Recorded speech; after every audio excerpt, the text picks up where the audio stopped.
ऐसा कौन सा धर्म शास्त्र है जिनको सुनने से किसी भी प्रकार का पाप नहीं रहता?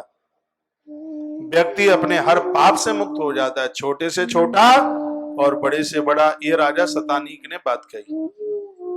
जिसका मृत्यु लोक में जन्म हुआ है, ना कोई ऐसी स्त्री है ना ऐसा कोई पुरुष है जिसने कोई न कोई पाप ना किया हो। इस ग्रंथ का दर्शन कर लो। यह है भविष्य पुराण और ये इसके पहले ही अध्याय में लिखा है। भविष्य पुराण के प्रथम अध्याय की कथा आप सुन रहे हैं। इसमें लिखा है कि मृत्यु लोक में जिसका जन्म हुआ है, धरती पर जिसका जन्म हुआ है, जरूर जरूर उस स्त्री पुरुष से कहीं न कोई अपराध जरूर हुआ। तो राजा शतानीक ने यही प्रश्न किया है, ऐसी कौन सी कथा है, ऐसी कौन से ग्रंथ की कथा है जिसके सुनने से हर एक प्रकार का, प्रत्येक प्रकार का अपराध है वो समाप्त हो जाता है। हे गुरुदेव, जिनको सुनकर लोग सभी पाप से मुक्त हो जाएं, वो कथा कौन सी है, वह कथा आप हमें सुना दे। तो श्री सुमंत जी बोले, श्रूयताम धर्म शास्त्राणि मनुर्विष्णु यमो गिरा वशिष्ठ दक्ष संवर्त साता तप पराशर। 38 स्मृतियों के नाम बताए। स्मृतियां 38 हैं। हाँ जी, कुछ स्मृतियां हैं, कुछ उपस्मृतियां हैं, कुल मिलाकर के उनकी संख्या इतनी है। आपस्तंभोतः उष्णः कात्यायन बृहस्पति, ये सभी स्मृतियों के नाम है। शंख लिखितो हरितो तीर्था पिवाह एतानी धर्मशास्त्राणी, स्मृतियों को ही धर्मशास्त्र कहते हैं। सुमंत जी ने कहा कि बताओ इनमें से कौन सी स्मृति तुम सुनना चाहते हो। फिर इसके तत्पश्चात उन्होंने कहा कि ये तुम्हें स्मृतियां, और उसके तत्पश्चात अष्टादश पुराणानि चरितम राघवस्य च रामस्य कुरुशार्दूल धर्म कामार्थ सिद्धये। 18 पुराण और हैं, प्रभु राम जी के चरित्र हैं, योग वासिष्ठ रामायण जैसे अद्भुत ग्रंथ हैं। तो आप बता दीजिएगा कि इन सब में से तुमको क्या सुनना है।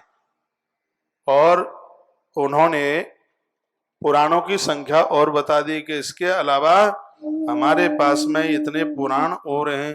पुराणों के लिए भी कह दिया कि तथा नारदीयम च मार्कंडेयम सप्तमम ब्रह्मम पादमम वैष्णवम च शैवम भागवतम तथा।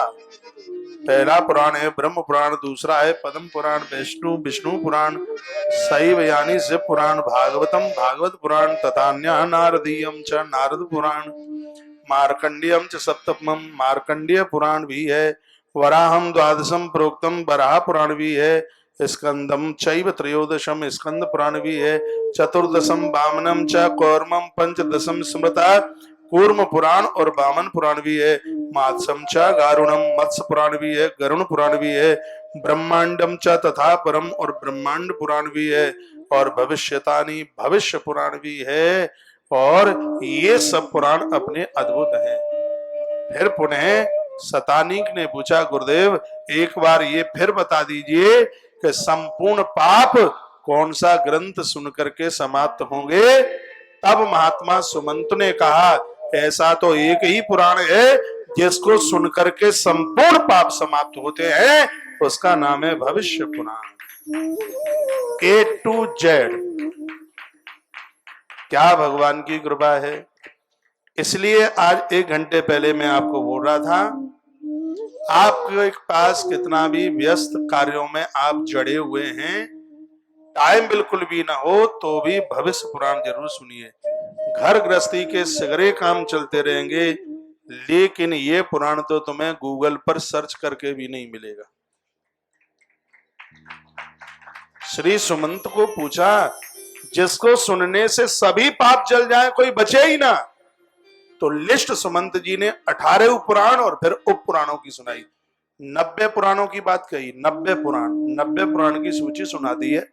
9 श्लोकों में 90 पुराण की जो सूची सुनाई है।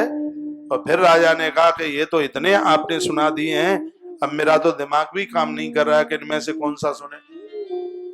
आप ये बस हमें बता दो, इतनी सी कृपा कर दो कि इनमें वह शास्त्र ग्रंथ पुराण कौन सा है जिसको सुनने से जिसको सुनने से संपूर्ण पाप मतानि कान विपेन्द्र धर्म शास्त्रान सुब्रता यानी सुता नरो विप्रम मुच्यते सर्व किल वसई।